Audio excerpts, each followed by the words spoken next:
kingdom come, your will be done on earth as it is in heaven. Give us today our daily bread, and forgive us our sins, as we forgive those who sin against us. Do not bring us to the test, but deliver us from evil. Good afternoon, Teacher Dean.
So, suggest ang group 1 na ang group 3 may D.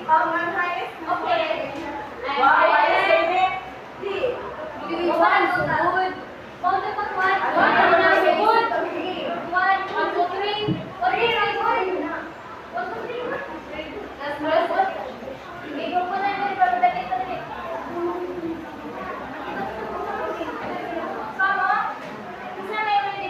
Kami, ready.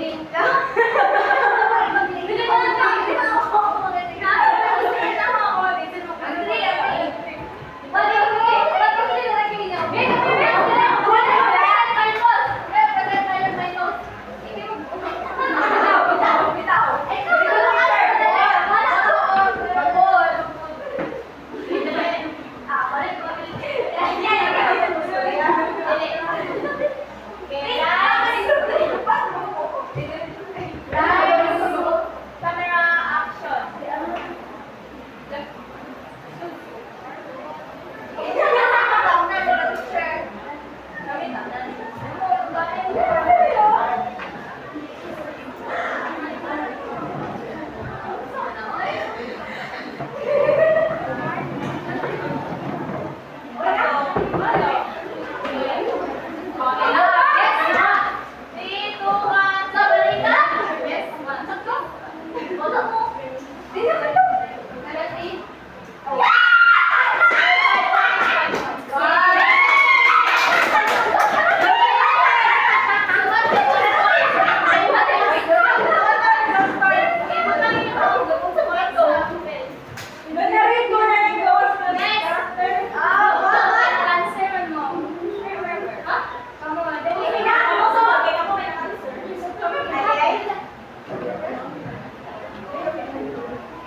Minus one.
example, um, narrating how he or she having a fun with his or her friends. So memory from the past or past tense, the whole week was crushed against my legs and the breeze beat through my knees.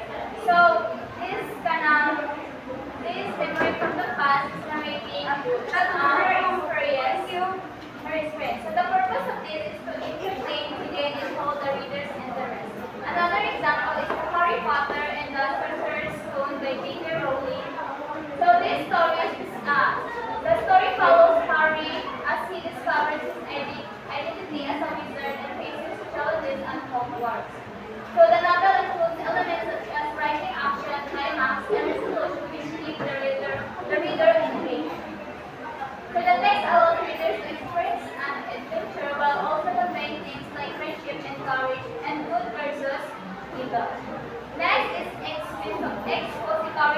Expository text exists to provide facts in a way that is educational and purposeful.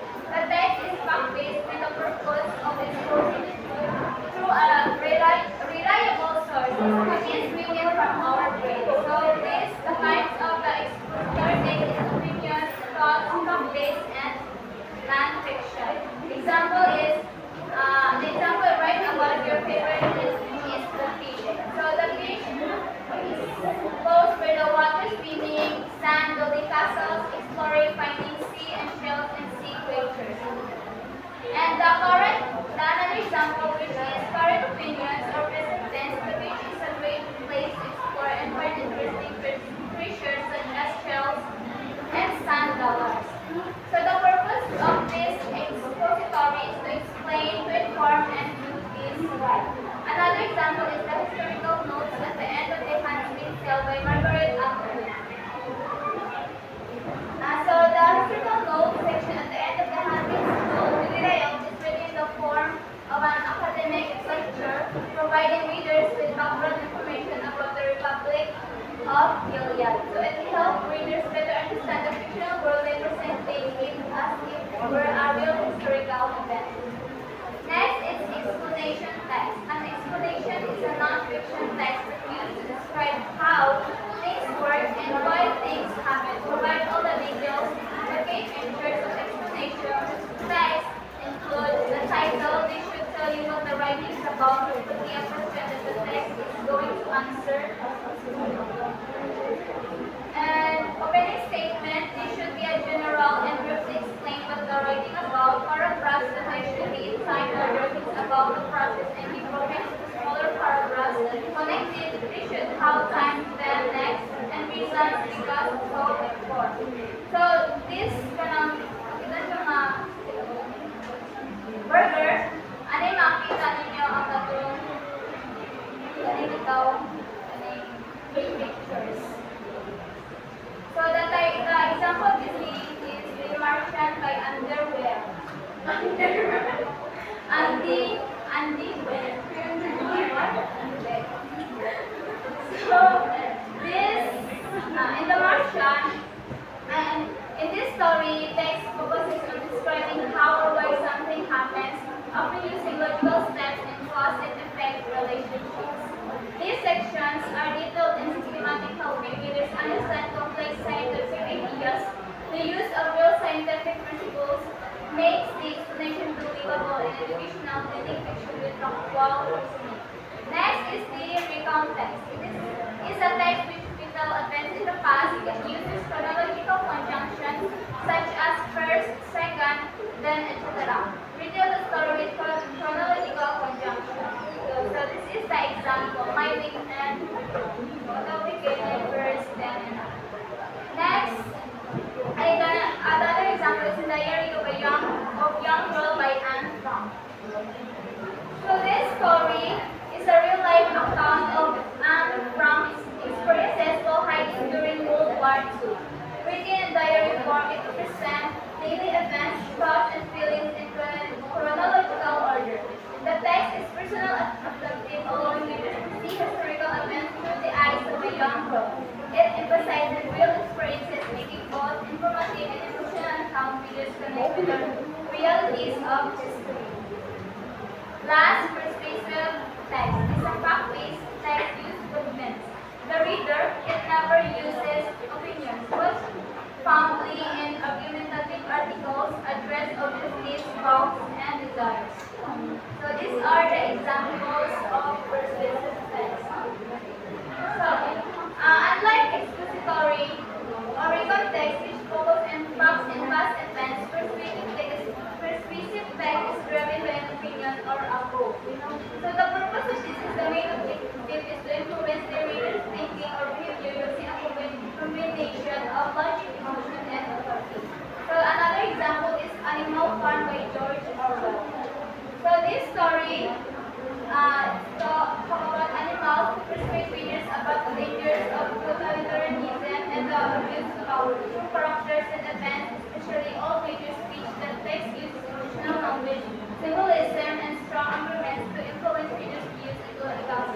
lima, and then hindi mo gagawin pang magaling ang paragraph.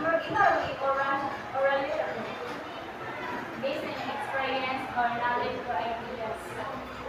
Yung mga